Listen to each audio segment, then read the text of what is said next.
আসসালামু আলাইকুম প্রিয় ভিউয়ার্স। মানবদেহে নানাবিধ কারণে রোগ সৃষ্টি হয়ে থাকে।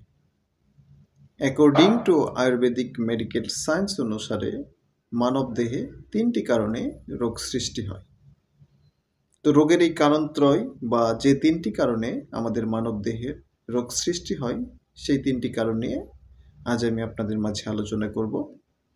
নাম্বার 1, অসাধ্য ইন্দ্রিয়ার্থ সংযোগ, অর্থাৎ মানবদেহ ১১টি ইন্দ্রিয়ের সমন্বয়ে সংযুক্ত। ৫টি জ্ঞানেন্দ্রিয়, ৫টি কর্মেন্দ্রিয় অ্যান্ড মন হচ্ছে সর্বশ্রেষ্ঠ ইন্দ্রিয় বা একাদশ ইন্দ্রিয়। তো এই ইন্দ্রিয়গুলোর সাথে আমাদের বডির একটা কানেক্টিভিটি রয়েছে বা কানেক্টেড রয়েছে।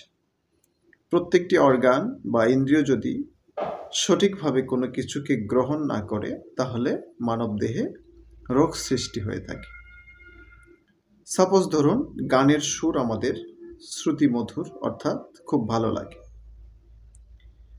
কিন্তু এই গানের সুরকে বিকৃত করে সাপোজ আপনার কানের নিকটে কেউ জোরে ঢাক পিটাচ্ছে, তো সেটি কেমন লাগবে আপনার? নিশ্চয়ই ভালো লাগা কাজ করবে না। স্বল্প সময় ভালো লাগা কাজ করলেও দীর্ঘ সময় যখন আপনার কানের নিকটে কেউ ঢাক পিটাবে বা ঢোল পিটাবে, সেটা আপনার অর্গান সঠিকভাবে গ্রহণ করবে না। এই সঠিকভাবে অর্থাৎ স্বাত্বের মধ্যে কোনো কিছুকে গ্রহণ না করলে সেটা বডিতে অস্বাত্য অবস্থার সৃষ্টি করবে বা আপনার এই কানের কাছে দীর্ঘ সময় ঢাক পিটানো অবস্থায় কোনো উপায় নেই আপনার বাইরে যাওয়ার, এই সময় আপনার মাথার ব্যথা সৃষ্টি হবে বা বডি এটাকে সঠিকভাবে গ্রহণ না করার কারণে আপনার হেডেক বা মাথায় যন্ত্রণা সৃষ্টি হবে বা আপনার অস্বস্তিবোধ সৃষ্টি হবে।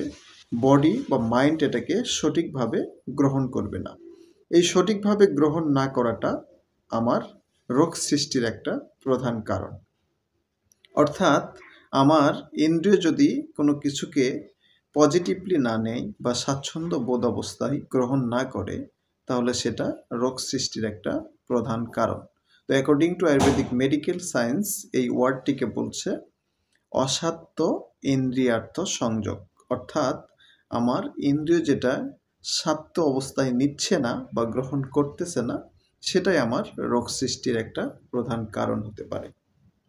নাম্বার 2, প্রজ্ঞা অপরাধ, অর্থাৎ এখানে মেডিকেল সায়েন্স বলছে, আয়ুর্বেদিক মেডিকেল সায়েন্স বলছে প্রজ্ঞা।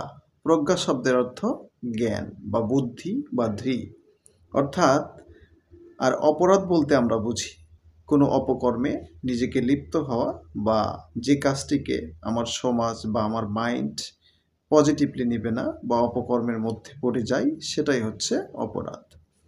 তো প্রজ্ঞা অপরাধ অর্থাৎ জেনে শুনে যে ব্যক্তি কোনো কাজ বা অপকর্মে লিপ্ত হয় সেটাই হচ্ছে প্রজ্ঞা অপরাধ।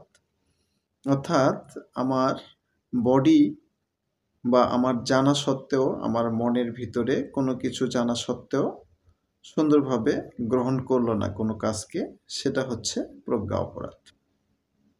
অর্থাৎ আমি জেনে শুনে কোনো অপকর্মে যখন লিপ্ত হব তখন আমার মাইন্ডে এটাকে নেগেটিভলি নিতে নিতে একসময় আমার মাইন্ড দংশন হবে, অর্থাৎ মনের ভিতরে তৃপ্তিবোধ কাজ করবে না বা সুখ স্বাচ্ছন্দ্যবোধ কাজ করবে না। এই সুখকর অবস্থা কাজ না করার কারণে আমার মাইন্ড সেটআপে বা প্রজ্ঞা অপরাধ থেকে আমার বডিতে রোগ সৃষ্টি হবে।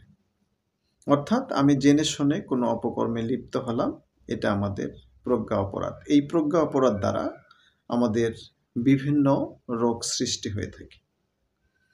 নাম্বার 3 হচ্ছে কাল বা পরিণাম, অর্থাৎ according to Ayurvedic medical science এটাকে ঋতুচক্র বলতেছে। যেমন বাংলাদেশ ষড় ঋতুর একটি দেশ। এই ষড় ঋতুর সিজনাল প্রত্যেকটি ঋতুতে আমাদের আবহাওয়া বা ঋতুর যে চেঞ্জ আসে, এই চেঞ্জ যদি সঠিকভাবে কাজ না করে বা ধারাবাহিকতা বজায় না রাখে, এক ঋতুর প্রভাব যদি অন্য ঋতুর প্রভাবে সৃষ্টি হয় বা সঠিকভাবে ঋতুচক্র যদি মেনটেন না হয়, সেক্ষেত্রে আমাদের দেহে এটাকে সঠিকভাবে অনেক সময় গ্রহণ করে না। সাপোজ ধরেন গ্রীষ্মকালে আপনার অতিরিক্ত শীত হচ্ছে বা শীতকালে অতিরিক্ত গরম হচ্ছে। এই ঋতুচক্রের প্রভাব সঠিকভাবে মেনটেন না হওয়ার কারণে আমাদের বডিতে বিভিন্ন ধরনের রোগ সৃষ্টি হয়ে থাকে। তো according to Ayurvedic medical science, এই অসাধ্য ইন্দ্রিয়াত্ম সংযোগ, প্রজ্ঞাপরাধ অ্যান্ড কাল বা পরিণাম অর্থাৎ সময়কে রোগ সৃষ্টির 3টি কারণ হিসেবে বা ইটিওলজিতে দায়ী করছে। তো প্রিয় ভিউয়ার্স, আমরা কোনো কিছুকে যদি সঠিকভাবে অর্থাৎ স্বাচ্ছন্দ্যবোধ অবস্থায় নিজের মাইন্ডে বা বডিতে পজিটিভলি নিতে পারি, সেটা আমাদের রোগ সৃষ্টি থেকে নিজেকে বিরত রাখবে বা নিরাপদ রাখবে। তো আমরা রোগ সৃষ্টির 3টি কারণ যদি বিপরীতভাবে মেনটেন করি বা সঠিকভাবে নিজেকে মেনটেন করি, তাহলে আমরা নানাবিধ রোগ থেকে আমাদের নিজেদেরকে মেনটেন বা নিরাপদ রাখতে পারবো। তো আজকের আলোচ্য বিষয় এটুকুই। সবাই ভালো থাকুন, সুস্থ থাকুন। আল্লাহ হাফেজ।